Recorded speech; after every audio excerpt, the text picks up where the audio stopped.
And welcome to today's VC Lead Ladies session on being an effective board member. We had close to 200 signups and just as many questions submitted, so I've tried to encapsulate them all, but please post your questions in the Q&A tab in case we don't cover them. Now to introduce myself, my name is Yasmina Darbaniza, and I'm an investor at Randhill Ventures, a PropTech VC firm investing in early stage startups, reshaping the built environment through technology. I started the VC Lead Ladies educational series last year to encourage female investors to exchange insights, develop meaningful connections, and lean in and help each other move up in a male-dominated industry. While female representation on boards is improving, according to a study released by Deloitte last year, UK boards still only have a quarter of female representation, and women only hold around 17% of board seats globally, despite efforts to improve inclusion and gender balance, and a growing body of evidence showing that diversity at the top can bring competitive advantages to corporations and investors. Now, without further ado, I would like to introduce Fiona Hathorn, CEO of Women on Boards, an independent and action-oriented organization with a proud history of supporting women to leverage their professional skills and experience into non-executive director and other board-level roles. Fiona is an expert in the areas of governance, regulation, and talent management, who has sat on both marketing, audit, and finance committees, and is a judge for the Non-Executive Director Awards, sponsored by the Sunday Times, and is on King's College London's Global Institute for Women's Leadership Advisory Board. That's a mouthful. So now Fiona is going to take us through a basic training session on what it means to be a non-executive director and how to be an effective board member. Fiona, take it away. Well, Yasmin, thank you so much. If you could mute yourself now, Yasmin. Now, we've got a lot to get through because being an effective board director is complex and it looks easy, but it isn't always easy. So I've got a PowerPoint which I'm going to share with you, and I'm going to bounce through those slides really, really quickly and then hopefully move over into discussion. So I'm just about to share the PowerPoint with you now. So this is me. I'm Fiona Hathorn, and I run two networks really, Women on Boards UK, which advertises board roles for free and supports anybody transparently, open to all, to get board roles if they're interested.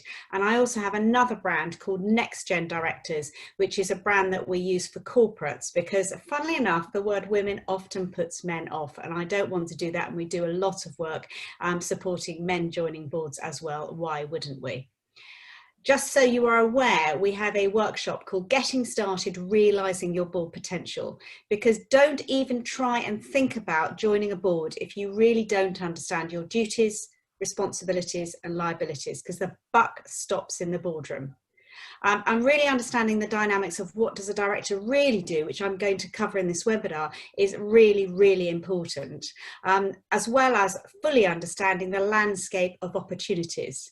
Interestingly enough, I'm an angel investor myself, and I didn't really understand the glass ceiling or the boardroom, even though I was an asset manager, until I became an angel investor, and particularly understanding the issues that women have getting VC or private equity support, because it's a very male-dominated industry.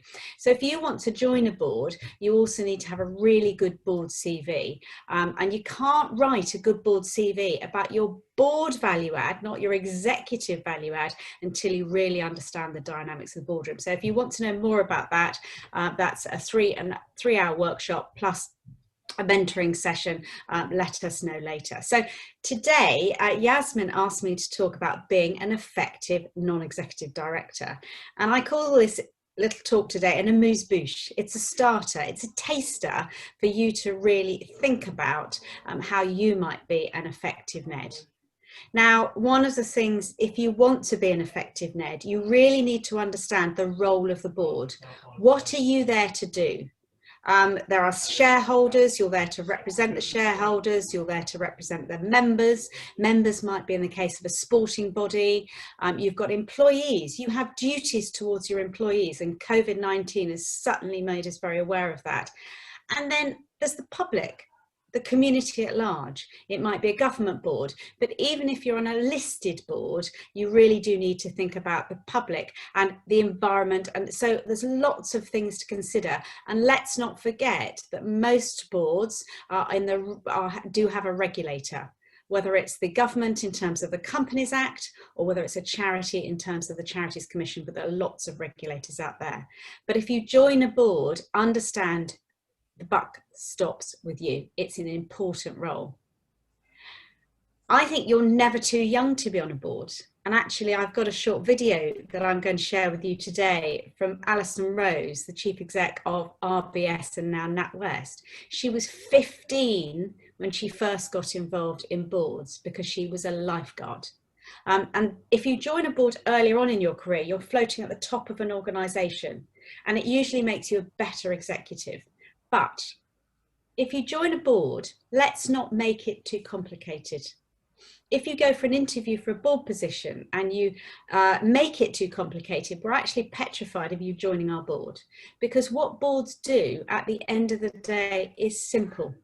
It's about conformance, abiding by the law, filing your accounts, following GDPR policies, having good HR policies. So there are certain things that you need to do, and a board is overseeing that the executives are doing that. And then there's performance, and performance to me is stargazing. It's the strategy of the business and getting that right. And boards tend to swing between one or the other. And often in the early stage of your companies or the venture capitals, it can be very focused on performance more than conformance, but the two very much sit together. And if you join a board, your job is to scrutinise, challenge and support. And how you do that matters. It's one of the reasons why getting into the boardroom is difficult, because boards know about diversity. They know about diversity enhances performance if you can manage a diverse group of people. But actually, we also know that we're petrified of people we don't know joining our board. So getting your messaging right is really what my organisation is all about.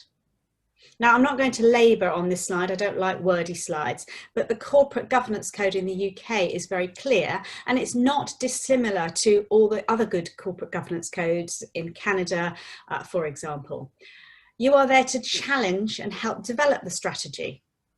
Scrutinise the management, what are they doing, putting in performance targets for them, and overseeing the integrity of the financial accounts. And you only need to read the FT and see what happens when things go wrong with accounts. Carillion is a very good example of that. How were they accounting for the orders and their pitching, and how did that affect the balance sheet and the cash flow?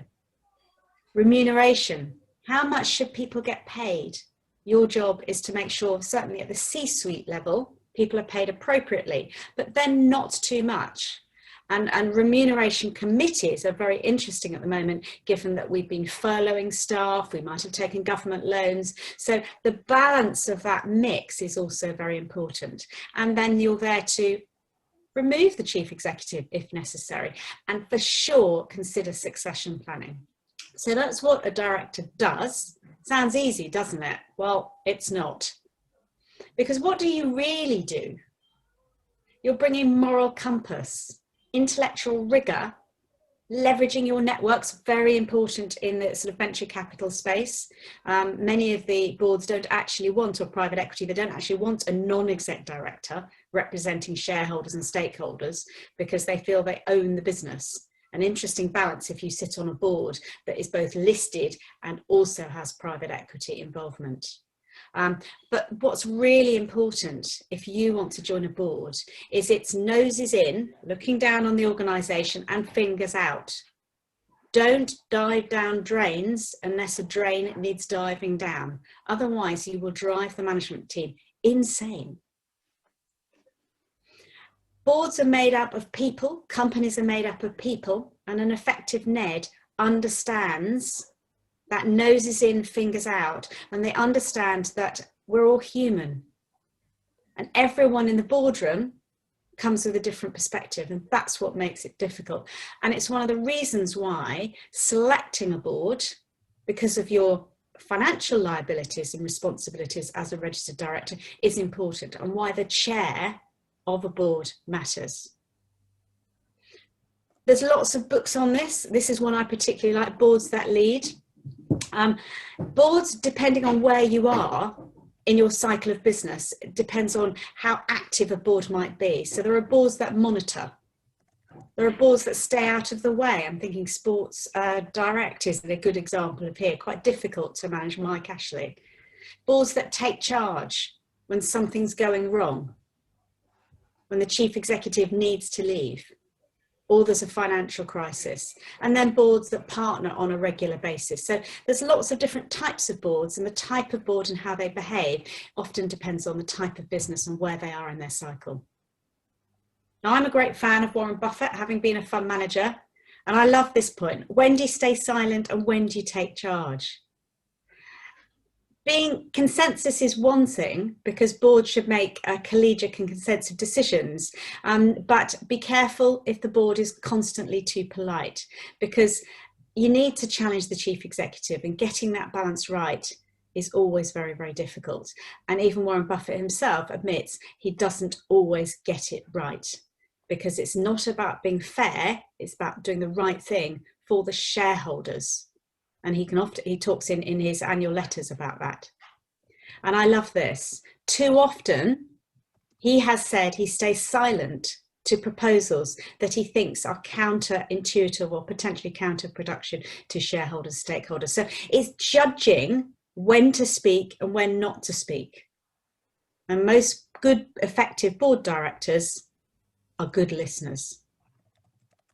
So the chair is really, really crucial. And I'm going to bounce through what makes a good chair. I like research. And I've been lucky enough to go to INSEAD and meet this particular gentleman who has written a book, it's called Stalistan, on leading a board and what are the principles of an effective board. So I'm going to whiz through these. You should be a guide on the side. So if you want an effective chair, a good chair speaks for less than 10% of the time. So be careful if you join a board with a chair that has strong opinions, because the chair is steering that ship and hopefully listening to you and listening to your views.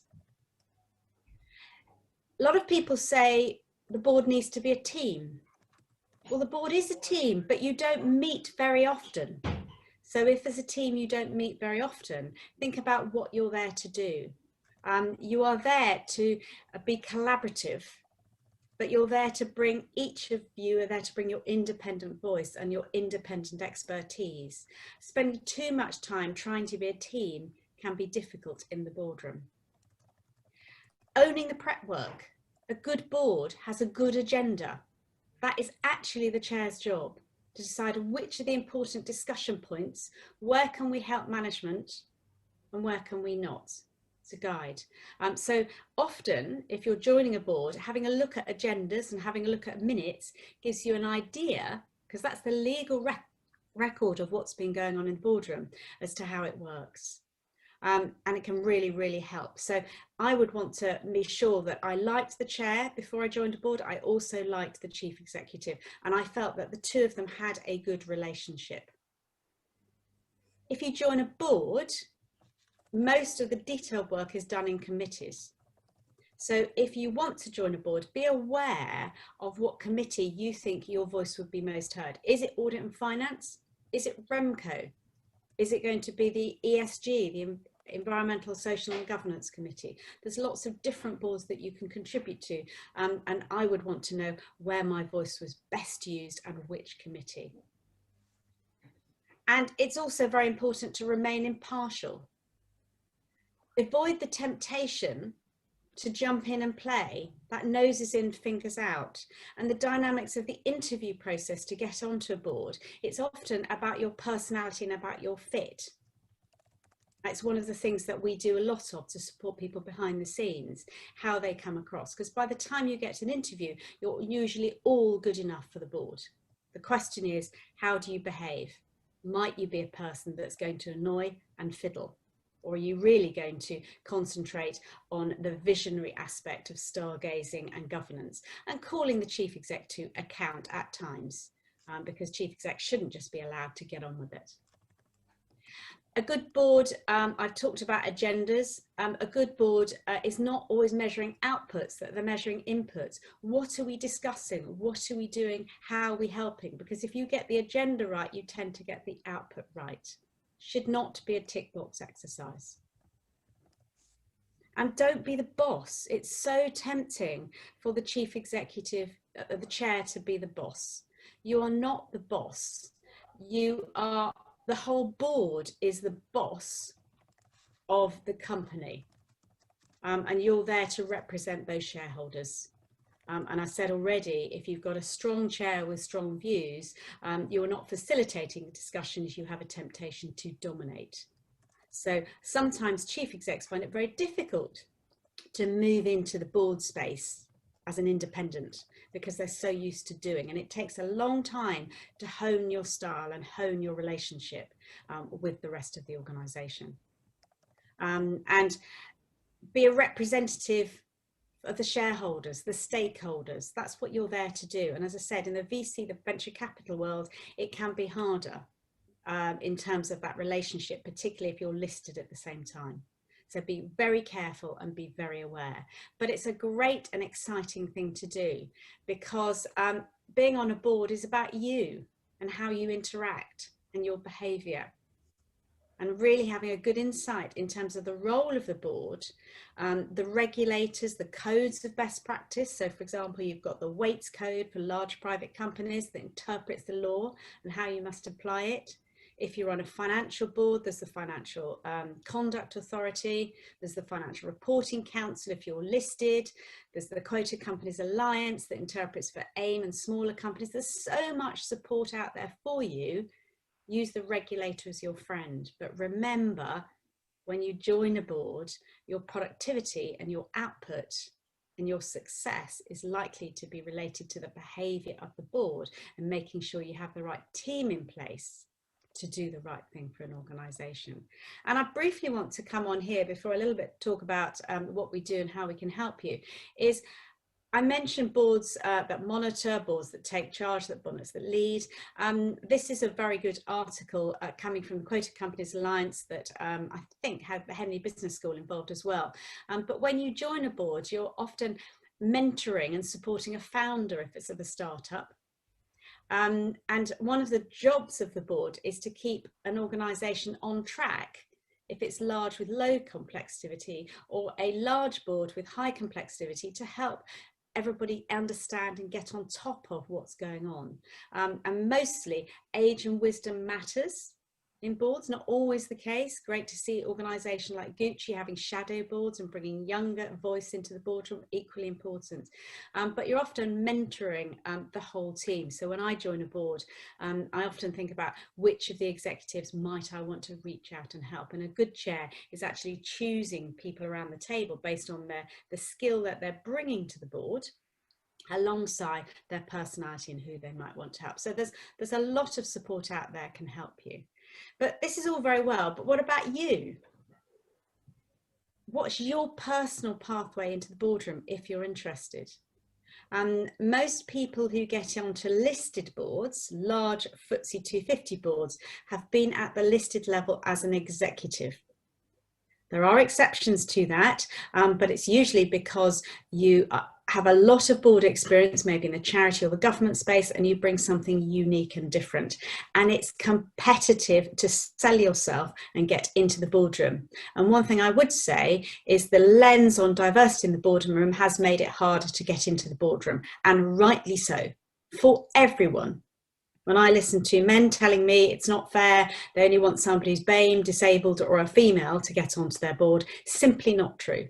65% of the listed positions are still going to men, but they're finding it harder to just use their connections, and it's harder for everyone. So if you want to get into a boardroom, be sure you know your skills, who you are, and really understand the role of the board. I mentioned that I never think you're too young to be on the board, and I'm happy for Yasmin to send this out. 7 reasons why being on a board is good for you, your company, and society. And I think if you choose the right board, it's like taking a mini MBA. You're floating at the top. It gives you a fantastic point of difference on your CV. And sometimes it's very stressful in your career. And I've found being on boards, I've sat on investment trust boards, I've sat on charity boards. I found no matter how busy I am, I love the headspace of doing something different. So when I was on a medical research eye charity board, Fight the Sight, it's fascinating to sit on a board with eye surgeons, research experts, and bring your different point of perspective. And you don't know what you know until you get out of the organisation that you're currently working within, because you know so much more than you realise you know. And let's be clear, British cycling, the last thing British cycling needs is a load of cyclists. The last thing, because it's event management, it needs finance, it needs all of those other things. And the last thing any board needs is a load of accountants. It's a skills audit of different people. So get out there and have a look. And if you're interested, we have a website, Women on Boards. Please don't let this put any men off, because we support men as well, and that's largely through our corporate members. But register for free and just hang around. We've got vacancies, we've got all sorts of things for you to look at. But for me, it's getting started. Who are you? Where are you? And where do you want to go? Then it's finding the vacancies. Most board positions are not transparently advertised. I mean, we've advertised 20,000 board vacancies and we've got about 200 to 300 on our website now. Don't get excited, because most board positions are still not advertised. So who are you? What's your board value add? Who do you know? Are you having those conversations, and are you engaging? Because that's what we specialise in, how to do that, and we give you a lot of support. And then it's getting serious. Director connections. Headhunter connections. Very hard to get involved in headhunters. There's lots of support out there for you. I mentioned this workshop if you're interested to really unpick you. You know, don't be naive going into this space. Don't find your favourite board position and then apply, get an interview, but not be ready for that high quality interview. And if you do want to do this, you must have a board CV. It's completely different than an executive CV. And as an organisation, we can help you with that. And my top tip today is to take your executive CV, shred it. Don't look at it, you will copy it. We've got an e-course in the cloud and lots of support there for you, because it's crucial you get that right. People will judge you within minutes of you walking in the room, you know that, but they've also read your CV. So they've judged you already. And if you haven't got the language right or the positioning of yourself right, you will struggle to get in the boardroom. And we want more women, particularly in the VC world and private equity world, to get into the boardroom, because it's very male dominated and it will enhance your career. It's just an example of our vacancy board, hundreds of vacancies. Then you can see Eco Hydro is quite interesting, actually. That's a startup, early stage company, not totally startup. They advertised on our vacancy board recently, and it's a hand sanitizer company. So COVID was quite timely for them, and they suddenly realized they were growing really fast and they needed to upskill the board knowledge of what was going on there. So that's an interesting company. And they took 3 of our members. Clifton Melvin is the chair, who put the advert on our vacancy board. Interesting, 2 women and 1 man. And in fact, I was in touch with him yesterday, so thrilled to support him onto that board as well. Loads of success stories. We have about 6 a week. This is just a range of some of the success stories. There's so much out there. And again, a deep dive and also an understanding into the public appointments world is quite interesting if you're interested in getting into the boardroom. We also do loads of events. I mentioned Headhunter. I mean, you shouldn't be on a board if you can't read a P&L and balance sheet, for example. But reading a P&L and balance sheet is not difficult. I think most of you in your space can do that. We do an evening with PwC, and what we do for them is we read the Burberry accounts for a laugh. Like, how difficult can it be? Not very, actually. because you just need a bit of an insight and discussion as to why the cash flow is halving, inventories are doubling, but the chief exec saying everything's marvellous. It's those types of daft, I don't like this word, daft lassie question, my chair often says that, but actually can make a difference at times, so being confident. That's just membership. It costs quite a lot to run our vacancy platform, and all the support after that is free. So that's just a little bit. Now, before I open up to Q&A, start typing in your questions. I might even just pick on a few participants to chat to us, because I always think that's nice. But I think we need to demystify the boardroom. A lot of people worry about your financial responsibilities. I mean, you are accountable. And in the workshop, we talk about insolvency, the risk of that, being aware of that. We also talk about the need for insurance. But most board directors don't get into difficulty. I mean, RBS is an interesting one. If you think about the RBS board and the financial crisis, none of them went to jail. Very few of them, if anyone, was struck off. Lots of court cases, because it's very difficult to prove that they knew what they were doing was totally wrong. I mean, there's an issue with culture. But Alison Rose is turning this organisation around, and this is what she says about the boardroom. So I'm just going to play this video. Yasmin, can you put your face up so I can see you, and then you can wave to me if you can hear this video, okay? I was a lifeguard when I was 15 when I came back to the UK, and I joined the board of the Lifeguard Trust that was down on the south coast of England, so that was the first one. When I went to university, I was on the debating society, I chaired the hockey club board, I worked for the local hospice and set up a charity fundraising for that. And then when I came out of university, I was a cox rowing on the river, competing competitively, and then I joined the board of the rowing club and got involved with that. And then I've joined different campaigns raising money for cancer research. I've joined a couple of school boards to help out at different points. So I've done a few things like that. But I think it's really simple. Join the local rugby club, the local cricket club, the school, the treasury committee, anything like that. Because I think what's really important is demystifying the whole experience. We set up a program called Empty Chairs on all of our executive committees, where we had an empty chair and we invited young female talent to join the board. Peter has done this here at Keats to amazing effect. And it's demystifying what goes on in the boardroom, because I know when I started, I used to think there were all these terribly clever, smart people doing these amazing, magical things. Really not. It's everything that you do day to day, and it's not that different. So the more experience you get like that, the realize you can do everything.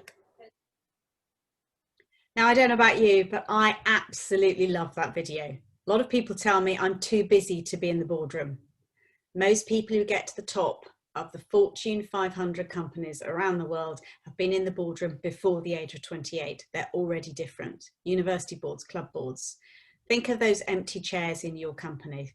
How many, particularly if you're in the venture capital industry and you're investing in businesses, is there an opportunity for you to observe board meetings? There's a degree of legal issue there on shadow boards, but you can come and ask us for help. Really important to get your boards right. It's not difficult. Don't let, in fact, we're working with, I won't name them, but very large global asset management companies to encourage their minorities to step onto subsidiary boards. Many of them are saying they're not interested in going on XYZ Malta board or whatever, and yet others with less understanding are stepping up to it. So we're supporting those individuals getting the board. So do you have any questions? I'm just going to go to the participant screen now.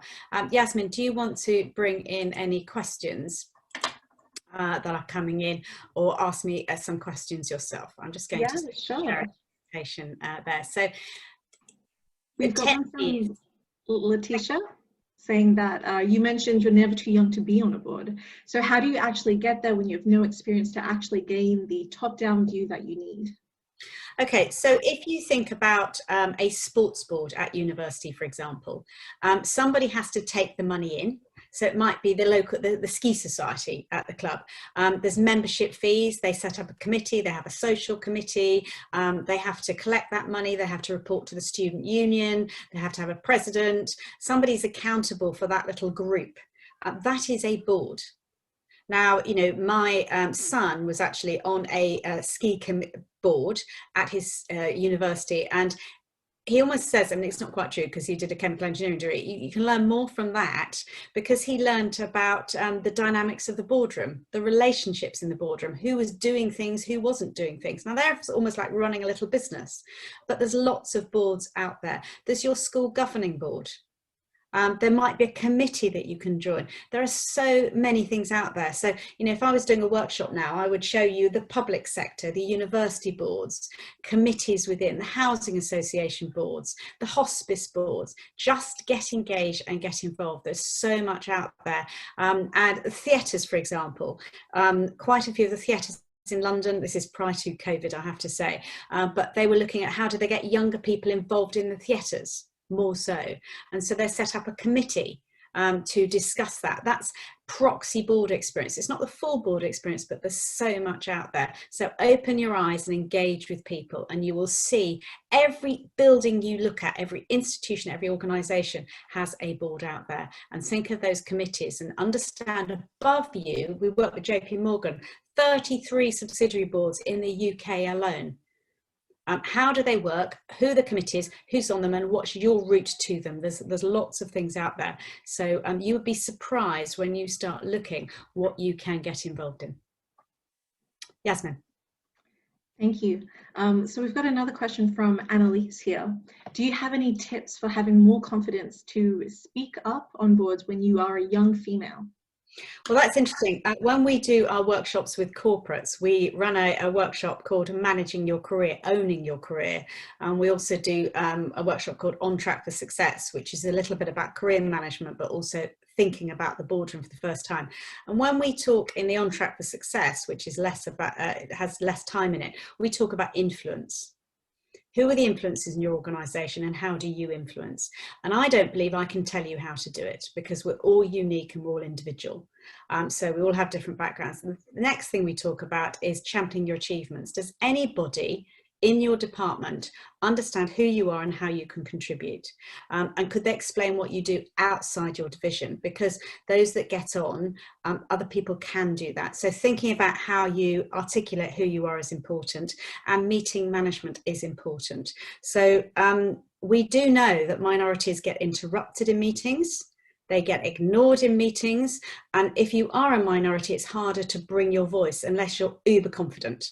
So I don't lack confidence. I did at school. I'm dyslexic and I'm supported by a father who interestingly was on multiple boards, who took me to the boardroom from the age of 6 because he didn't have childcare for me. My mother was working. So he taught me that I was entitled to sit at the table. So one of the things that you need to do is think about what works for you in meetings.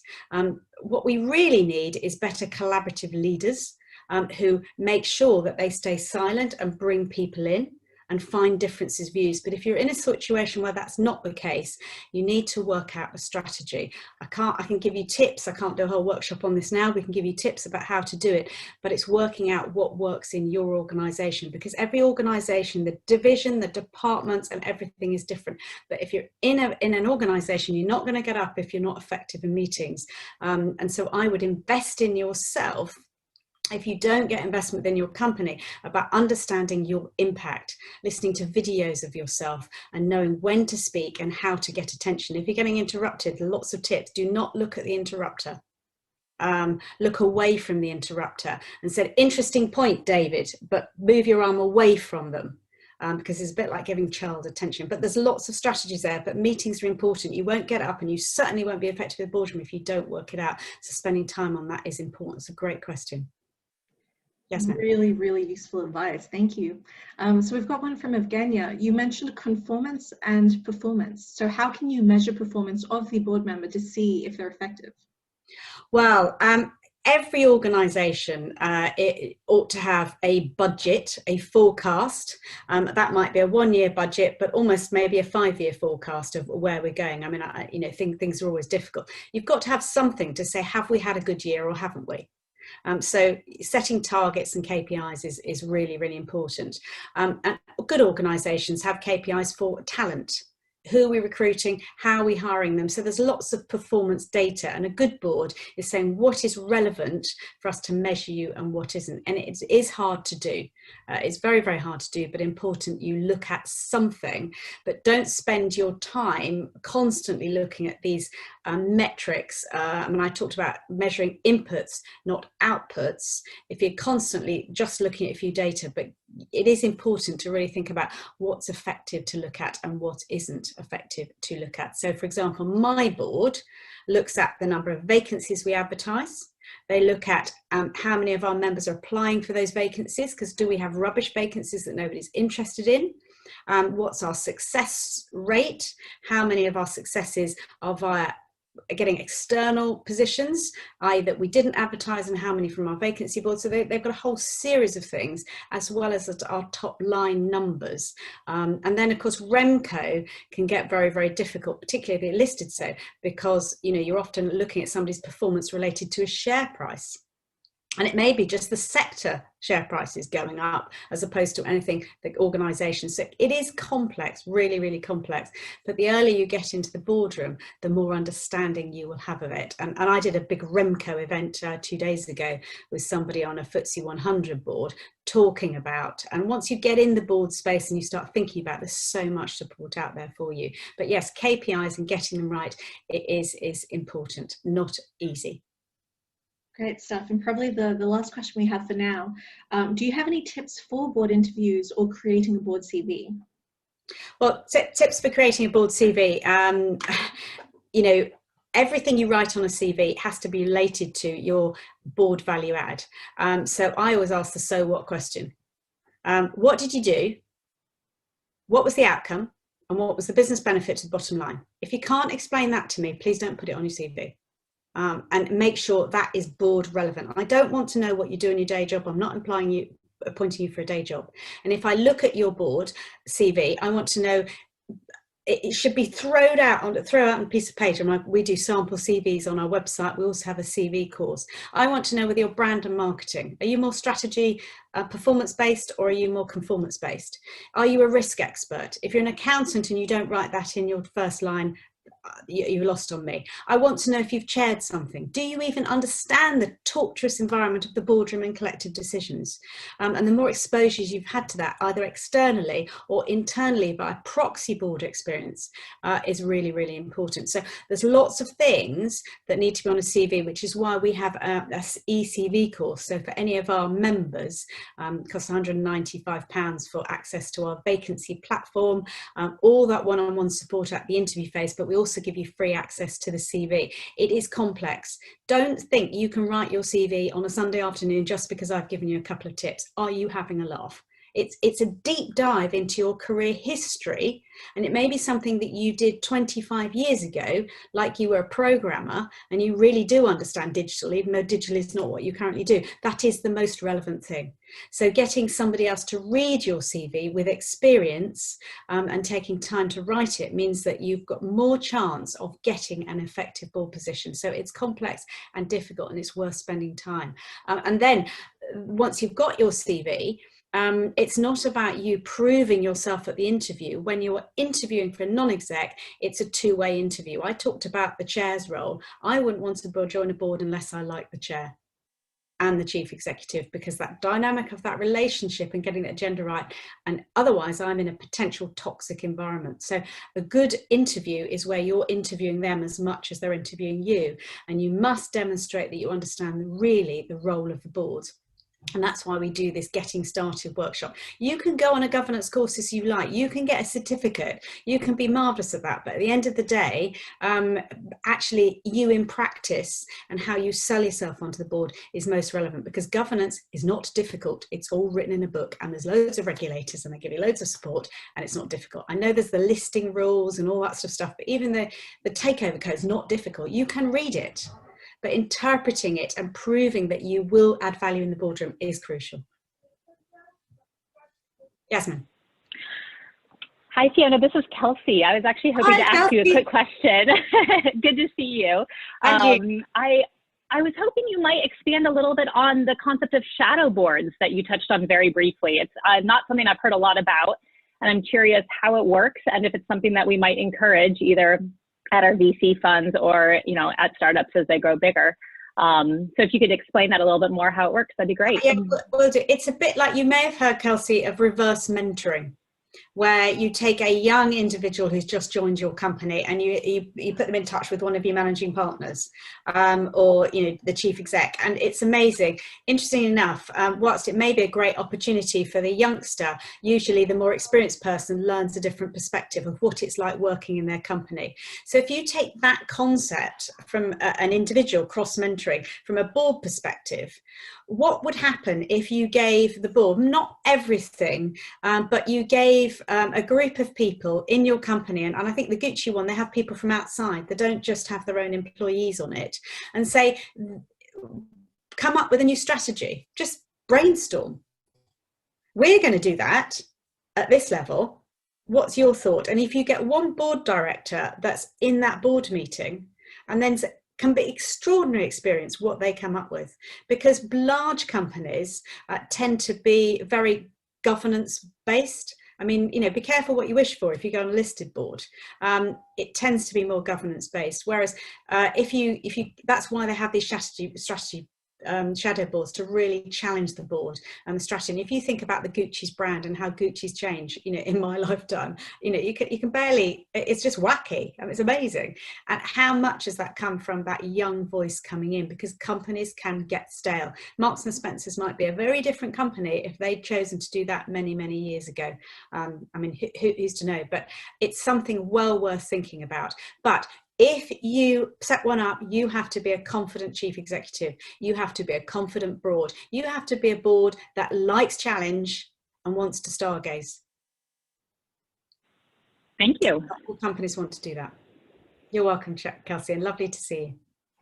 How informative and what great answers. Thank you again for your time and the presentation, Fiona. And for everyone looking to engage in further board training, I will send out information on women on boards after today's session. Yeah, and I said men, because we work with so many companies, we do a lot of workshops with men as well, because I'm a believer it's not about women in the boardroom, it's about collaborative leadership. And why would we only help women? You know, we're not a club, that's the whole point. So if any of your boards are looking to widen the net, please do advertise those vacancies, and don't be scared of people you don't know, because if you're scared of people you don't know, you're telling us something about your abilities as a leader, and it's not positive. Thank you very much. Thanks. Now, I would like to introduce three particularly impressive and experienced VCs who have developed reputations as being hands-on board members at their startups. We have Carolina Brochado, partner at EQT, Martin Gibson, partner at Accel, and Kelsey Lynn Skinner, partner at IP Group. Hi, everyone. It's an honor to have you all. Hi, Yasmina. Hi, everybody. Thank you. Now, to kick things off, everyone who's attending should have read your bios when signing up, but could you quickly introduce yourself? Carolina? Yeah, of course. Hi, everyone. Super excited to be here. Thank you, Yasmina, for putting this on. It's amazing that you can pull these things together as you're sort of, you know, outside of your day job. I am Carolina. I am a partner at EQT, where we invest across stages. We have an early stage venture fund. We're putting together a growth strategy, and we also have a buyout business. Prior to EQT, I was at SoftBank Vision Fund based in London for around a year and a half, investing in growth companies globally. Prior to that, I was at Atomico, which is an early stage Series A and Series B fund. I've also been at a very early stage startup, from pre-launch to launch to failure. I've worked in large cap buyout in the US, and then I started off my career at Merrill Lynch. So really excited to be here and share this very important topic today. Fantastic. Thanks, Carolina. And Martin, could you introduce yourself? Yep. Hi, I'm Martin Gibson. I'm with Accel in London. I've been here for just over 10 years. And my background, originally I was an engineer, worked in a startup. I got lucky the first time that one IPO'd on NASDAQ back in 1995, and then spent the next 6 or 7 years trying to find another one. Joined Atlas Venture as a VC in 2000, just after the peak of the initial dot-com bubble. As an associate, worked my way up to partner there. Then I joined Accel in 2009. And I'm currently responsible for a portfolio of, I think, 11 companies across Israel, Europe, North and South, and also in the US.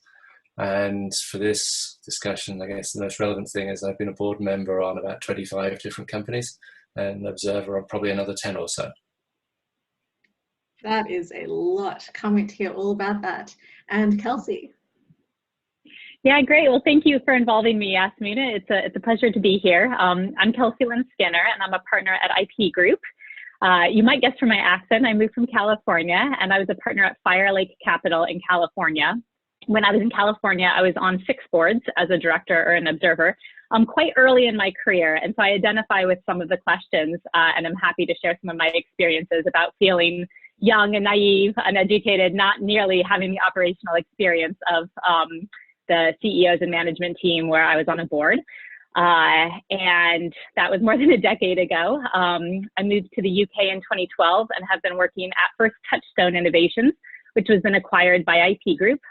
And over that time, I've been a director on about another 6 boards and an advisor on a few more. And we focus very early stage, kind of will actually help set up the companies in some situations, lead seed rounds all the way through, Series B, Series C, and try to do that end-to-end investing. So I've had a lot of experience, particularly around helping lead funding strategy for our early stage companies.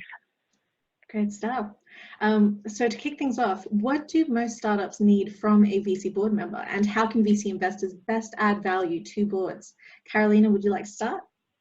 Yeah, of course. And I thought there were some great nuggets of wisdom in the presentation, which were very true. I think, company life cycles are in chapters, and at different points, different boards offer different capabilities. I think for startups at the very early stage, I'll say a couple things, and there's many things, and then people can complement it. I think one is, seeing the forest from the trees. So I think the best boards are really strategic. It's not about, looking at the P&L and saying, why did this go up or down by 20%? But really, as a young company, there's about 800 things that you're working on, but there's a lot less that matter. And I think having those strategic conversations at the board level is really important for those early companies.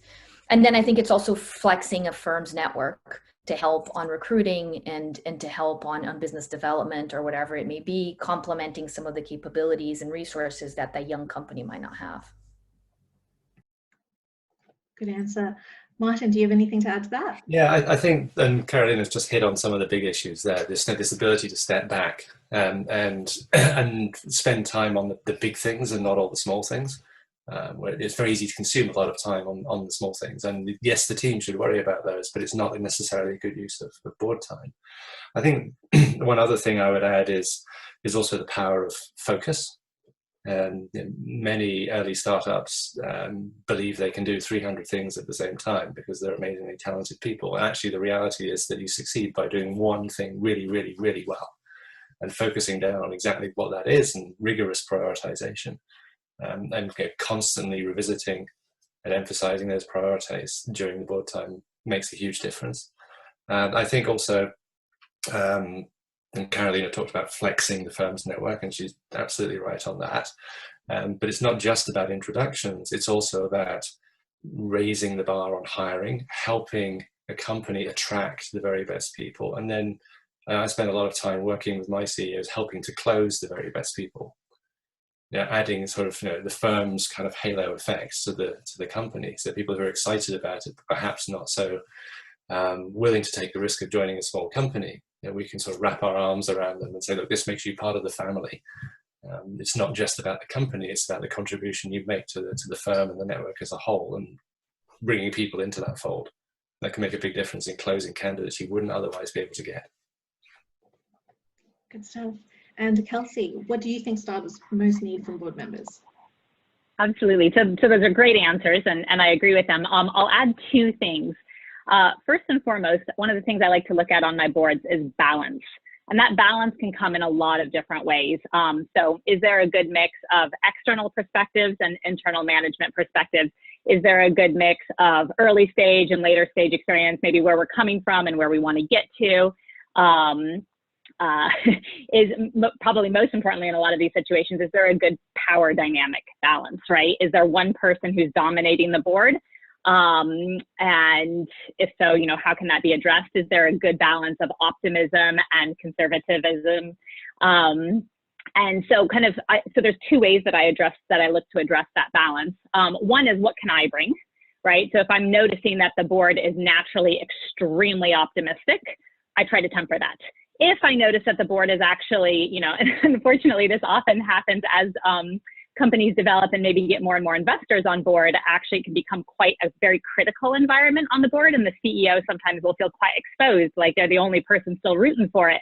And so then I look, you know, how can I bring support to that, or do we need, and so the second way that I look at bringing that balance is, what restructuring might we want to consider, either immediately or over time, you know, maybe at the next funding round, if we're looking to bring in an independent person or a new chair, what characteristics do we want to make sure that that person has?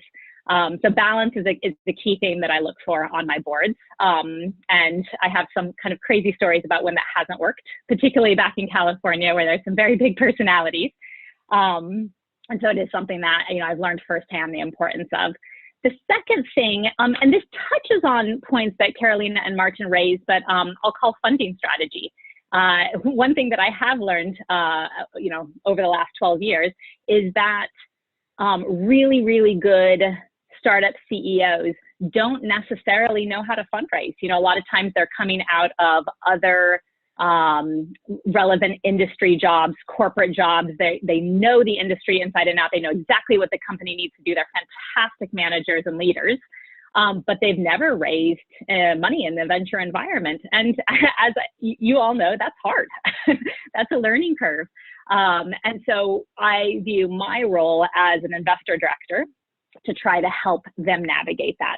And sometimes that is, you know, coaching them through that and helping them think about what milestones specifically will enable what funding opportunities from what specific VCs.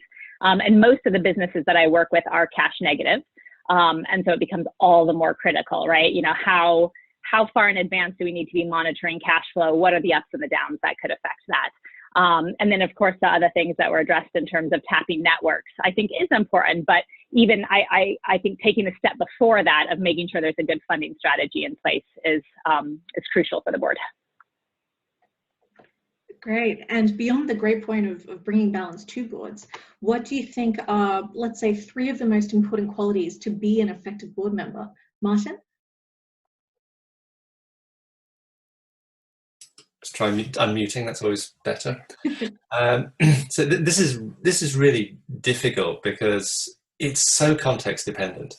So I think rather than say these are the 3 most important things, the question I think is then what can I bring? And I think from my own perspective, I take curiosity is really important. That means really understanding what is the company doing, what's the specific situation, what are the issues that we need to address, rather than just flicking through the board pack and then rocking up for the board meeting half informed. That's not good enough. Sort of a sub part of that is humility. It's not about me. It's not about my firm. It's about the company as a whole. And I take the view that if we build great businesses, then we'll deliver great returns. It's company success first. Secondly, I think it's what I call patient impatience, patiently driving towards the future and the next thing, and almost being relentless in getting done the things that need to get done, and being tenacious rather than showing up, making a lot of noise and disappearing to the next board meeting. There's a lot of work that goes on in the background to ensure that things are driving forward in the right direction. And then I think the third one is sort of focused ambition, knowing what excellent looks like and constantly raising the bar, stretching teams to think deeper, to try for that next candidate, to within the bounds of feasibility, stretch the budget a little bit further. And those are the three things that I try and bring. And how about you, Kelsey? Well, my first one actually builds on Martin's, which is honing the core message, right? And honing the core focus. It's so easy for startups to want to boil the ocean, and so really helping them figure out what is their differentiator, how do they articulate it, does it make sense, and how do they clearly communicate that, I think is a core part. I think a second part is openness and trust. And that again goes along a little bit with the curiosity part, but also, you know, different people at a board table have different agendas. And the more that everyone can be open about those and share the different objectives they may have or the different perspectives they're looking at, and trust each other that everyone's coming at it from a good place is really critical. And then the third part, we haven't really touched on here, but is bringing a totally different perspective. So if everybody is looking at things from this perspective and you can really think outside the box and perhaps identify risk factors that haven't been considered, or, you know, even more excitingly, opportunities that haven't been considered, that may be appropriate in the board meeting if they're significant, but more often in my experience, it's helpful to you know, have your own brainstorm session in your head during the board meeting, and then maybe afterwards just have a one-on-one session with the CEO to consider that. And as a quick example of the potential benefit of that, a few years ago, one of my companies was struggling to figure out how to attract some government funding because the way they were structured didn't enable it. And I remember one morning I was blow drying my hair, and all of a sudden it struck me a really creative way that we could restructure the company that would allow us to access this government funding. And I called the CEO and the chair, and they're like, I don't know if that's, you know, that's pretty creative, and we're not sure if that's allowed. And so I happened to know somebody who worked in that government organization. So I called him, and his response was, wow, and all the brainstorming we've done around this particular structure, nobody had thought about approaching it that way, but it doesn't break any of the rules. And so I guess it's allowed. So long story short, we ended up, everyone on the board got comfortable with it. And I share it because it actually ended up unlocking funding that saved the company. The company was going to go insolvent otherwise.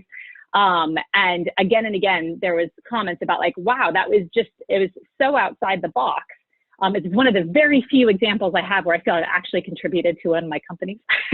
But I think that is something that we can all do, is kind of think about, you know, how are we automatically looking at it? And then particularly for women on the boards, or people from different countries, or people from different backgrounds, what different perspective might you have that looks, you know, that you can help think outside the box? And how about you, Carolina? Look, I think there's a lot that's been very correctly said. So maybe I will just add one final thing, which is devoting time. And I think when you take a position as an independent, it's one thing. When you take a position as part of, you know, your firm, and particularly as people, you know, are busy and have loads of boards, you often see that people see like, okay, I'm going to show up to this board. This is going to be the 4 hours. I think about this, and then I'll go do something else. But it's really taking that on holistically, right? And I think Martin mentioned this, there's a lot of work that should and can be done outside the board. And that then I think takes away a lot of the pressure from the board meeting, because a lot of those discussions have been had, they've been had in the right settings, in the right ways. And you can, you know, devote the amount of time, appropriate time for that role, not only in the board context, but outside as well. Great.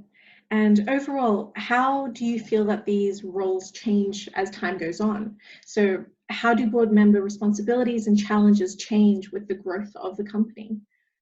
Kelsey, would you like to start? Sure. I'll keep it short. They absolutely change over the course of the company, but I also find that they can be really different company to company. You know, companies can be at the same stage, but just based on the personalities and you know, the specifics around that company, they can be really different. One thing that I have learned to use over the course of my career that may be helpful is the definition of success for a board member often being time-based. So a concept, for example, of a launch chair or a launch CEO, and particularly when we're working really early stage companies, we know that, you know, a CEO needs to be extremely opportunistic and go-getter, but that's not necessarily the same characteristics that we may think are most appropriate for the next stage of the company's evolution. And so by actually having that conversation with the CEO up front, and maybe even using the title launch CEO for, you know, a 2-year period, and success to you is getting it to this point, hitting these milestones, and helping identify your successor, that actually frames it in a much more comfortable position than 2 years later surprising them with, okay, now we want to replace you. And that kind of goes back to the openness and trust thing that we try to use frequently. Great. And Carolina, how do you feel that board member responsibilities change with the growth of the company? Yeah, I think a lot of it stays the same, but if you think about the board as a strategic sort of group of people, then early on, you know, the company has sort of existential risk, right? And everything you do needs to be mapped out to address product market fit, strengthening the team, converting the top talent, to Martin's point, that may not believe in the company. Then you have the growth phase. And then it becomes about the execution risk on what should have product market fit and scaling in some sort of vector. And then you sort of become a little bit of an incumbent in a way within a disruptive, you know, set of people or companies. And then it becomes, you know, how to disrupt from the top. And so I think strategically, you know, the priorities change over time. And by the way, I think it's also super healthy for the composition of a board to change over time, right? And it's great actually that as you approach IPO, there's this onus to have more independence, et cetera, because I think different kinds of board members are good for different points in time as well. Similarly to teams and how you're always upgrading that. I think, you know, a board also has different life cycles. And Martin, how do you as a board member change over time? Yeah, it's, I keep giving the same answer, but it's so context dependent, right? I think, you know, understanding where you are on the journey and what's necessary for that stage of the journey is really important. And one thing which I tend to do is look at what does a successful board look like in this kind of context, and where are we in our journey compared to this company? How do we evolve from where we are to where we need to be? And what roles are people fulfilling? Do we have the right kind of makeup that would suit a public company, or do we have the right entrepreneurial talent and leadership, and how do we evolve the leadership as the company evolves? And also thinking about, you know, where in the company's life cycle should we be thinking about liquidity events or exit? Should we be considering those, or are we just driving forward to be a standalone sustainable company for the future? What's the right thing? Do we have a strong enough market position that allows us to do that? That's something which is, you know, not really relevant in the early stages of a company's life at all, but after several years and the company's achieved a certain scale, absolutely it becomes relevant, particularly when, if you're showing any kind of success, you're likely getting inbound interest in the company anyway, you know, either through financing or to acquire, and how you respond to that, or even whether you respond to that. Great answers. So building on from this, what is an example of the most value add that you have created as a board member to date? Carolina, would you like to kick off? Of course. This is a very tough one.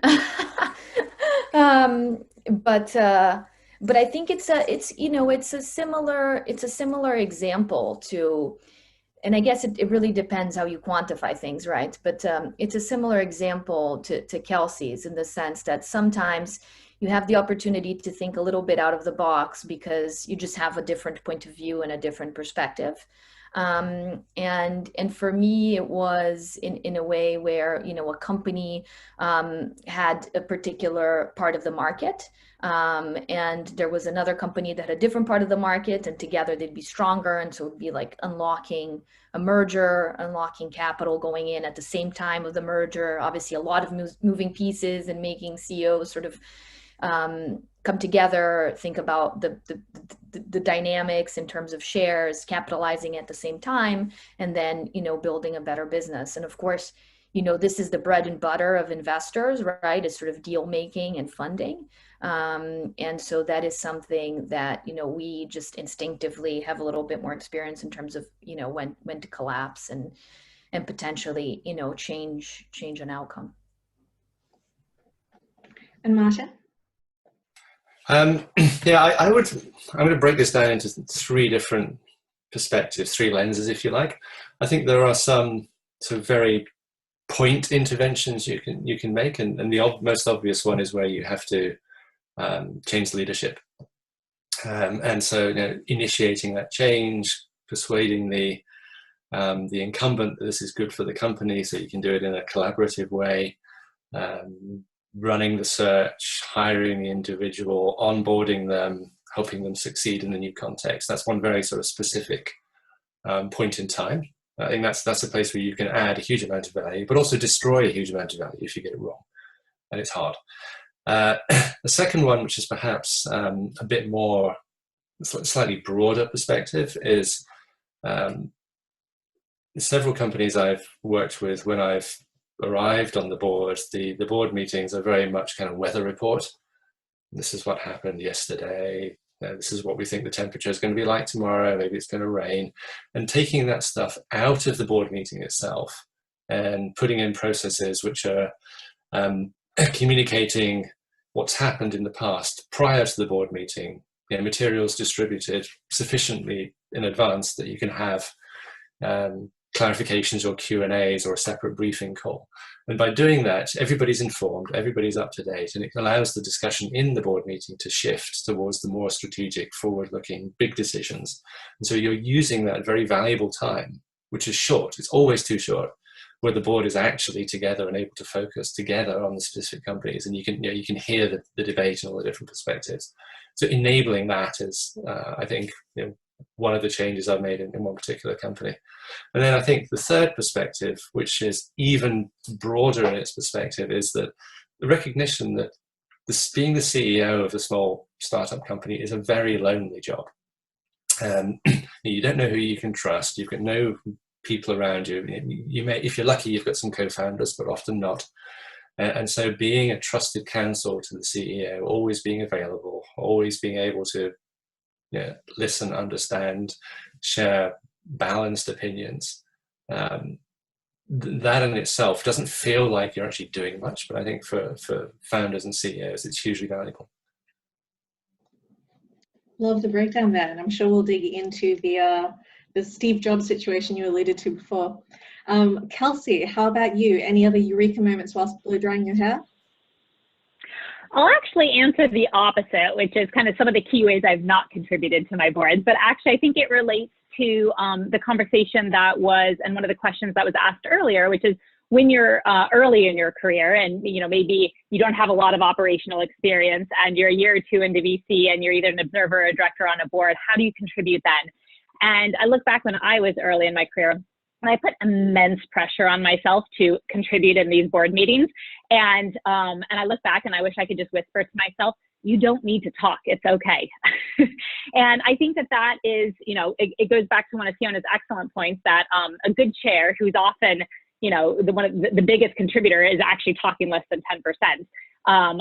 So often in these board meetings, it's about, you know, less is more. And so one of my great VC mentors said to me, you know, Kelsey, if you get to make 1 point in a board meeting or 1 point in an investment committee, what is the one thing that you think is most critical here? And I now bring that with me to many of my board meetings because it keeps me from going too much into like random details, but it also helps me really hone in advance. What do I think is most critical here that I want to direct the board to? And then I think also, you know, the other piece of advice I'd give to my younger self is watch and observe and learn. Different boards are just so different from each other that you can learn so much by watching those dynamics, and then most importantly, interacting outside the board meeting. And that has been touched on several times, but I don't think it can be overemphasized because in my experience, the vast majority of contributions from the board members do not happen in the board meeting themselves.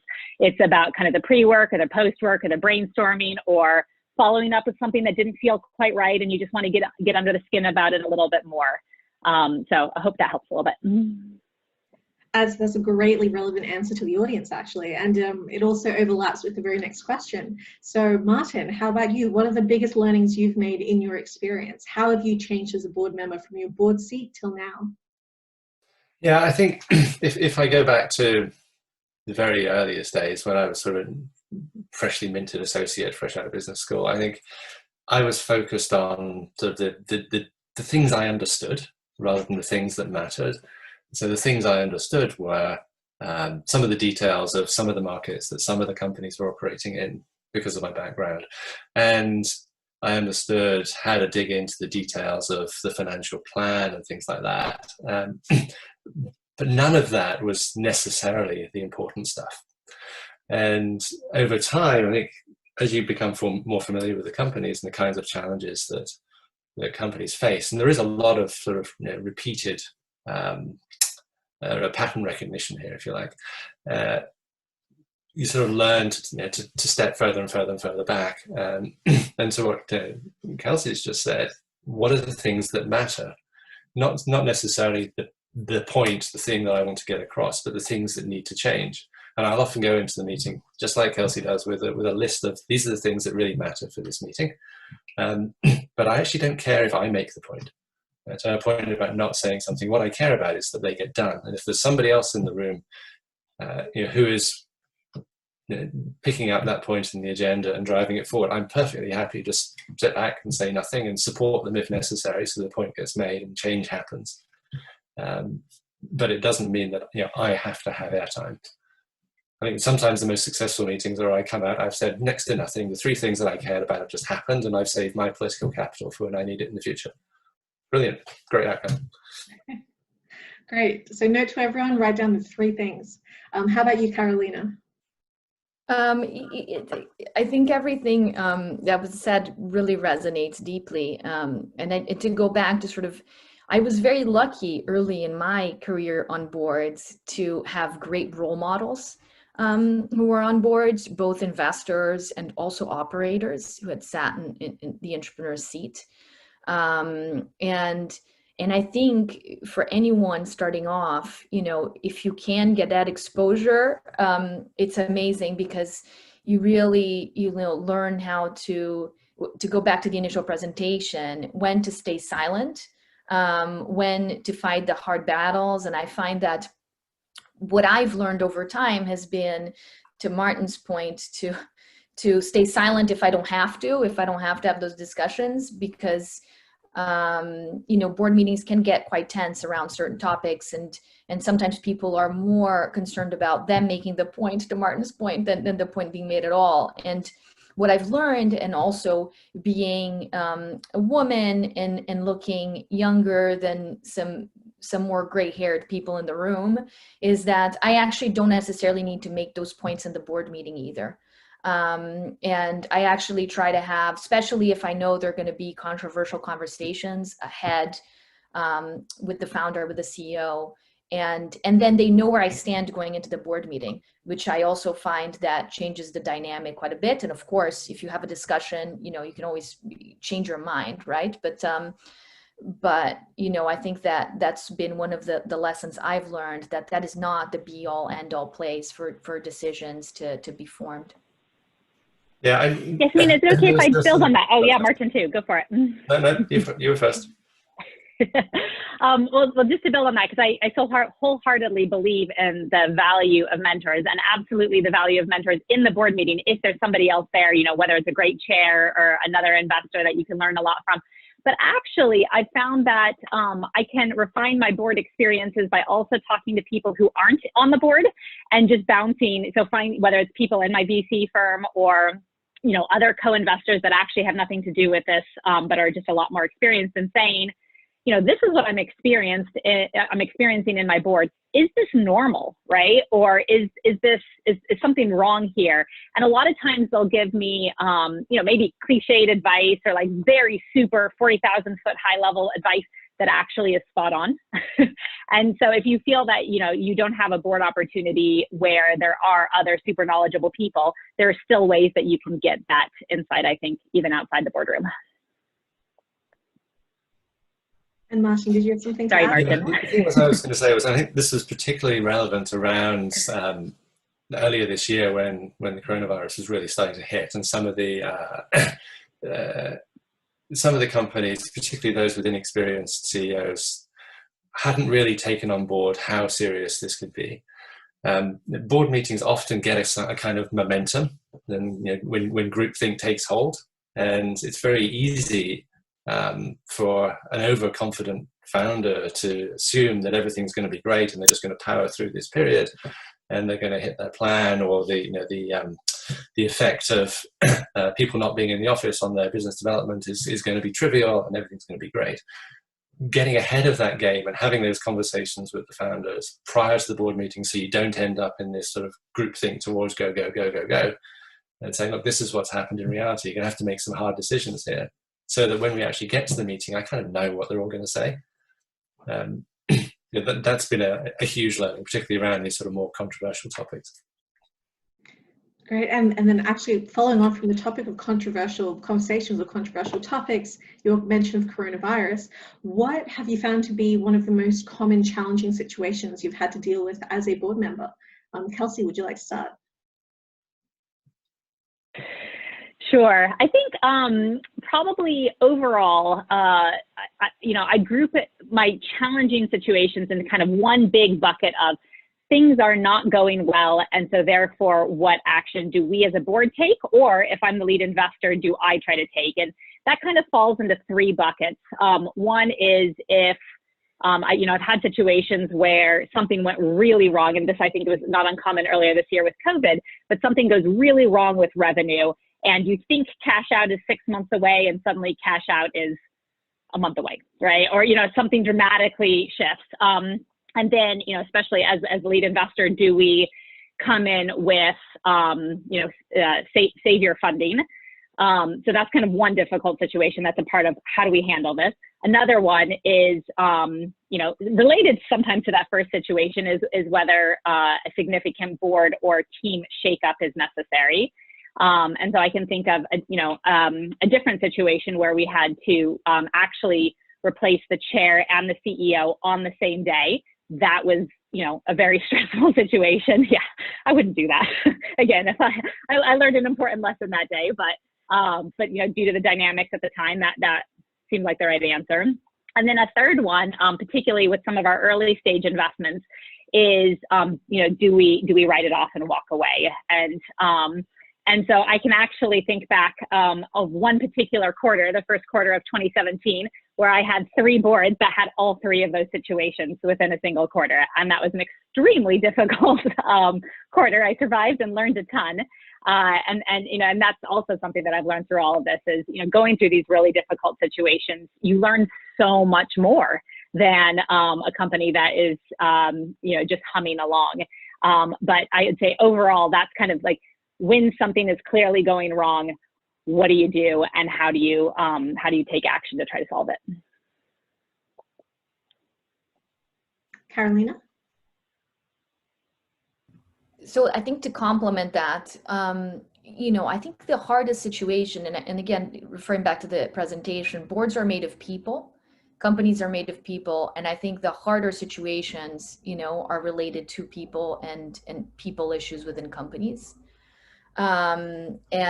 Be that replacing, someone on the C team, founders or co-founders coming apart, or issues with investors. I think those are really, really tough board situations, and they may be because cash run out is far away, or it may be because it has problems, but those become times when board members can be really value added or really value detracting. And you really have to work together and think medium and long term, and help the people in that situation sort of diffuse the emotion, right? It's really hard when it's co-founders, it's really hard when it's C team, and it's really hard when there's a backdrop of the company may not be doing well or maybe running out of cash. And I think there, you know, it can become very emotional. And there's a lot of potentially pressure on you as board member for a fund, but, you know, you have to always remember that that is, you know, the founder's, you know, baby, the full, you know, their full focus, right? And I think that's where, you know, boards really have the opportunity to sort of come together and be helpful and help companies get through it. Or actually it can be really destructive, and it can be, you know, a really big issue for businesses as well. And Martin. Yeah, I think I can sort of paint a picture of there's an upside scenario and a downside scenario, which are equally difficult, but in different ways. I think on the downside case, one of the most difficult things is deciding whether, if a company's just not working, whether to soldier on and try and find a solution, or and hope there's a way forward, or actually taking the decision that, yeah, let's go and spend our time doing something else and actively shutting it down. Very difficult when you have, you know, founders, as Carolina just said, where, you know, it is their baby. They're, you know, fully committed to this. They've dedicated their life over several years to try and make this thing work. That's a very difficult situation, but sometimes it's still the right thing to do. And then on the opposite end of the spectrum, there's also when businesses appear to be going really, really, really well, whether to engage in an exit process or not. If you're getting, you know, inbound interest, should you or should you not? Or should you just simply say, not right now, and you're gambling, rolling the dice again and going back to the market and raising funding and pushing on for the big win. One of the challenges there is, if you're an early stage fund with a limited size, with limited capital, how much dilution are you going to take in the case of a company that, you know, raises additional rounds of funding? And actually, is the return for your funds going to be better to exit now or to push on for the next phase or two? And in that situation, you can be horribly conflicted. As a board member, you want to push on and drive the company forward, but as an investor, you're trying to look after the interests for your fund, and you've got these two hats to wear, and they're in direct conflict. You're trying to split your brain down the middle and do the right thing, and that is really hard. Do you actually have any? Yes, Mina, is it okay if I build on that real quickly? Because I actually think that's one of the most important things is separating out hats, because it can often it can be like this subversive conflict that thankfully is not an issue 95% of the time, but when it's an issue, it's an issue. And actually, I think that as venture investors, we can often be role models about very consciously and explicitly separating those hats, because actually it turns out that everybody on the board has conflicts, right? You know, people are often founders, shareholders, management, non-execs, you know, salaried, whatever. So people have multiple different hats they're wearing, multiple different perspectives. And it's just really healthy for a board to be able to call those out. And for us as an investor to be able to say, as a board director, I think this is best. As an investor, actually, my investment committee is going to look at it this way. And just being able to explicitly say that, just to Martin's point, I think is something that I underestimated early in my career and now try to very proactively handle. Yeah, I think also there's, when you get into that situation, there's also the conflict. The founder has a conflict as well about doing the right thing for the company versus doing the right thing for their early investors. And that relationship that you build with the founder from the very beginning can have a massive influence on the outcome. And actually, one idea to just throw out there that we've used a few times when we've had companies go to the brink of insolvency, and those conflicts can become quite difficult for me as a board director, because maybe I'm wearing my board director hat, maybe I'm also wearing a loan holder hat. If we put in a convertible loan, for example, we will actually sometimes split out the roles where I'm fully the board director, and then, you know, our investment committee chair is fully the loan holder and is making decisions on behalf of the loan holder. And again, that can help with conflicts. So just a potential tool for others that are in that position. Yeah. Fantastic tool. Jumping back to before, Kelsey mentioned her team shakeup replacing chairs and CEOs, but Carolina, what are some other ways that you've dealt with a disruptive or non-productive board member? Yeah, that's a tough one. I think it also depends on sort of the level of disruption. if you have someone who's just unfocused or sort of just brings a little bit of lack of order to the board meeting, I think always a good idea is to add a chairman to a board. I think chairmans, when they're good, they're very good in keeping people to the agenda, in driving consensus, and make sure that conversations are had out of board meetings. Then if you have someone who's a very, very difficult board member that is really taking away value and you have to remove them, I'm going to use Martin's "it depends" answer on who that board member is and whether it's possible to unlock that. But you know, I think, and I think many of the panelists here's firms have the same view, right? That if the founder develops a good relationship with the board member or the firm, that there should be a conversation that is had there, right? If it's a VC member that's being particularly disruptive or unhelpful, to go back to the firm and say, you know, have that open dialogue beyond just the board member. And I know that when I invested early stage at Atomico, whenever we wrote out a term sheet, we talked about who would be the board member, et cetera, there was always a very open conversation of, you know, by the way, if you ever feel you outgrow us, right, and we're not helpful on this board anymore, then please do let us know. So yeah, so it's a little bit of an open-ended answer, but I think chairmans help. And then just making sure that founders have that conversation early on in the life cycle with an investor to make sure that they are clear on what the exit strategy for that investor on the board may be, because I think that's probably a very revealing conversation. Great. And do you have anything to add to that, Martin? Yeah, I'm smiling because I've been through the situation where we had one disruptive board member who was actually the chairman of the company as well. And it was just destroying the debate around the table and taking the company in completely the wrong direction. And word got back to that investors partnership about what was going on. And actually that individual left the firm shortly after. Now, I don't think that was my doing. It was the congruence of many different events, many different situations across several different companies. But that was one huge improvement. But I think, you know, often it does depend on why that person's there, and they may be there by right of what's written in the company's documents, and there's very little you can do about that within the room. But there are some things you can do outside of the room.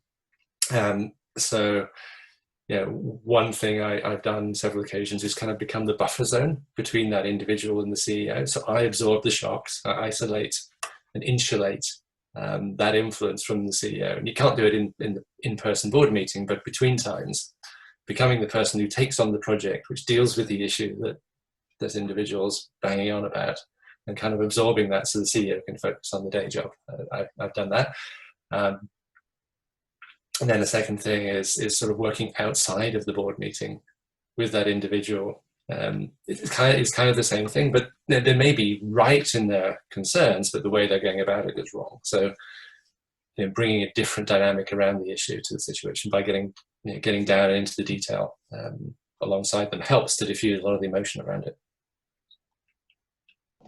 And I have just to add, I have seen a situation where every other board member recused themselves from a board meeting if an individual was not replaced, by the way, in a very extreme case. I haven't seen that one.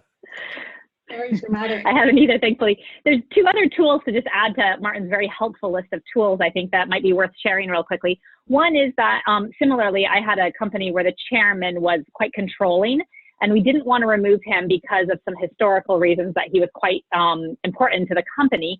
So what we ended up doing was bringing in an independent who was equally big ego, and they canceled each other out. Yeah, and that could have gone either way, but it actually worked surprisingly well because they balanced each other, and then we were able to once again have balance on the board. So I just wanted to throw that out as a potential tool depending on the circumstance. And then the other tool that I use a lot, we call the triumvirate, which is the triumvirate of the chair, the CEO, and the investor director, the lead investor. Is that triumvirate working, right? Are they communicating? Because ideally you should be having communication in all three of those like triangle legs. And if one of those three people is either weak or not communicating or not trusting, then kind of analyzing it from that tool, I have found very helpful to figure out what needs to change. But you know, that is something I really strive for in my different boards, is to make sure that that kind of core is working well. Right, and just conscious of time, so we'll jump straight into the advice section. What are some of the biggest mistakes you see first-time board members make in the boardroom? Kelsey? Lots of mistakes, many of which I've made myself. I would say one is the most common one that I see is trying to prove value when it doesn't need to be proven, right? So it's like an insecurity that manifests itself by asking a bazillion questions that are just kind of going in all different directions, or trying to show how smart you are by like asking really, really, really technical questions that just doesn't necessarily have a place there. And so I think that it does kind of come back to that, you know, have faith in yourself. Know that you're contributing outside of the board member. Outside of the board meeting, that doesn't necessarily mean you need to be showing off inside the board meeting. But I'd say, and then probably actually underestimating one's influence is the other one that I commonly see. So I think particularly as investors, we have a surprising amount of influence, but that's not by pounding the table at a board meeting. But that might be by analyzing that triumvirate and figuring out that actually, you know, it might be time to rotate the chair, maybe talking to the CEO about how that dynamic's working, talking to another investor about how that dynamic's working, kind of building influence that way, having an open conversation about with the chair about what's working well, what's not. And so I think that there's a lot of really creative ways, even early in your career, where you can build that influence. And here's one for everyone. In your experience, are there subtle differences in how female board directors or observers are perceived differently? So either by other board members or company founders. And would you happen to know of any tips and tricks on how to deal? Martin, your perspective as a male without experiencing it would be great to start off with. So this is I actually find this surprisingly difficult to answer, and I think that's quite concerning actually. So I should be able to spot the differences and make sure it doesn't become an issue. So I have worked on numerous occasions with female board members, and I think my experience is that they've been every bit as valuable around the table. In some cases, they were the chair of the board. In some cases, they were independents. In some cases, they were investors. I think I've been fortunate in that they've been great. And so I haven't seen evidence, but I'm also concerned that I have a particular perspective, which means I might not be as tuned to it. I certainly know that I have 3 daughters, and if I step in the wrong direction, I know about it. And I do. I make mistakes occasionally. How about you, Caroline? Have you seen anything? Yeah, absolutely. And you feel it too. And I know it's not just me, because I often check in with my friends who are also on boards. And you know, the most frequent one is interruption. That happens often. People speaking over you, and even people violently disagreeing with you in ways that they wouldn't do with other people. So I think all those things happen, and they're there. In most cases, right, you obviously have a connection with the founder or the CEO, and so that carries through. But I think early in your career, it can be really damaging to your self-confidence, because you view that they're interrupting me because I'm saying something stupid, or something that doesn't add value. And so I think it's really important for, you know, if you're a minority on a board, to be aware that that's happening to you, but then for everyone else on a board to try to make yourself aware of that and help, right? And I've had instances where, you know, now people interrupt me and I will say, please don't interrupt me, I'm making a point, right? But it takes you a while to get there. And so if other people can say, I think so-and-so was saying something, could you please let them finish? Which I've had founders do. I think that's super helpful. But I think in some, don't take it personally. You know, be confident in what you're saying, and if you're participating, use moments outside of the board. I think that this is also very common for minorities, but always be over prepared. I find that most people tend to be very underprepared for board meetings and tend to be sometimes unfocused. And so those can be some of your superpowers. And also know that you're not alone, and it happens to everyone. It happens to me, and it happens to many other minorities I know who sit on boards. Thank you. And Kelsey.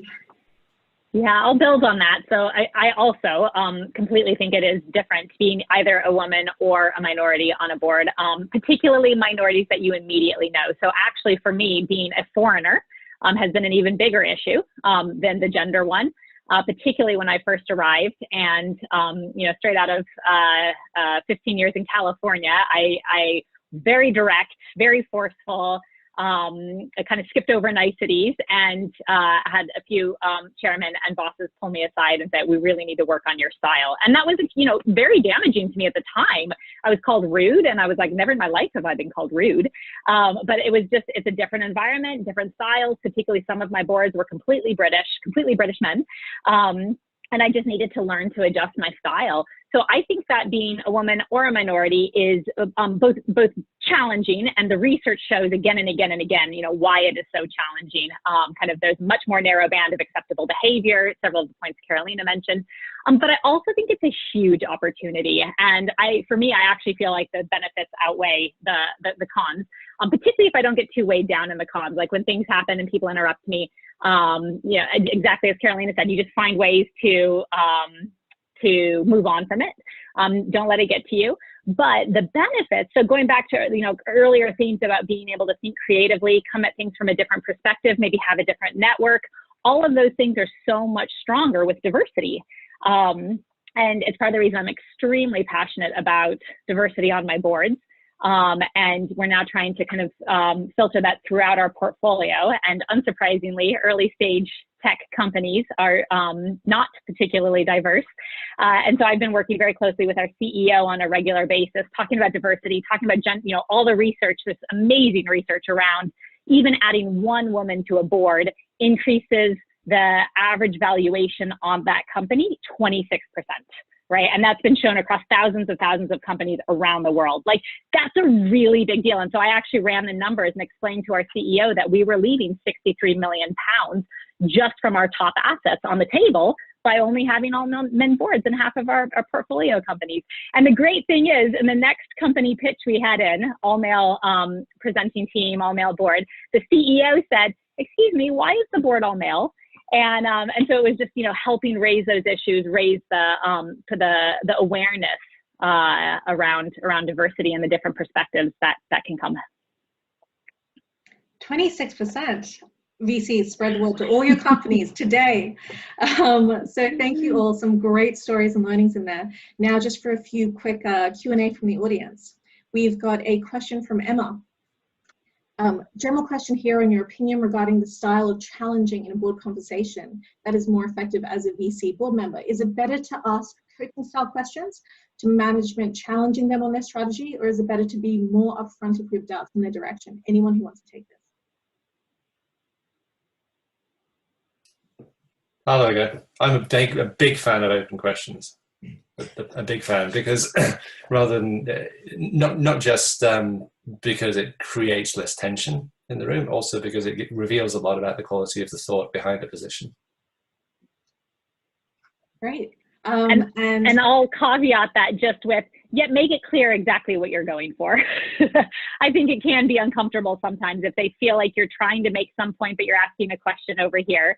And just for the purpose of openness and trust, I agree that open-ended questions can be hugely valuable, as long as it is also clear what it is that you're concerned about. And for anyone, how have you seen board observers or fake board observers provide value and work effectively with management and board directors?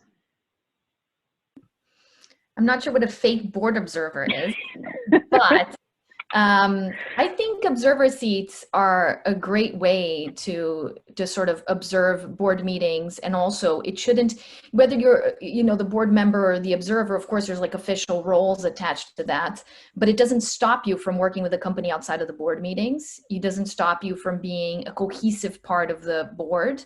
Of course, you have a board meeting, and then you have all sorts of activities around that. So I think you can be, you know, probably just as effective or even more effective than a board member by being an observer. And I wouldn't feel that that's, you know, you're not part of the board or the company, or, you know, it's a demotion. And Kelsey, what are some practical ways of contributing to an open and transparent board culture? Well, so one thing I just wanted to highlight was some of the differences I've seen between California boards and UK-based boards, because it actually touches a lot on that last question, which is, in my experience in California boards, observers were a lot more common, particularly younger. So most of the VC investors would have a general partner as a board director and then an associate as an observer. And that was fantastic for me, because within 6 months of my MBA, I was on 5 different board observer roles, and just learning a ton from that. And I think it's a shame that that's much, much less common in the UK. And and I think it's something that, you know, each of the VC firms that I've worked at, I've tried really hard to institute that. What can we be bringing more observers onto our boards for them to get more exposure and more learning? Obviously, the size of the board is really important and relevant. And that ties to your question a little bit around openness and transparency. If the board starts getting to the size that it's difficult to have a good conversation, then that needs to be addressed, I think. And one way that can be addressed is a little bit, maybe sometimes subcommittees, where you can, you know, get into a deeper topic. But also, you know, going back to kind of the earlier conversation about the stages of a company, we try very hard to, particularly for founders, to set their expectations about how long they'll be on the board, or maybe they can be a board observer for a couple of years, but then there's the opportunity to rotate them off if just the size of the board is becoming ineffective. Great. Well, thank you so much, Carolina, Martin, and Kelsey. This has been a truly insightful session, and I'm sure all the young VCs in the audience today thoroughly appreciate you taking the time to share your knowledge, and we'll put your advice to good use. Now, for everyone out there, I'll post the links in a follow-up email. Thank you for attending, and have a great day. Bye, everyone. Thank you, Yasmina.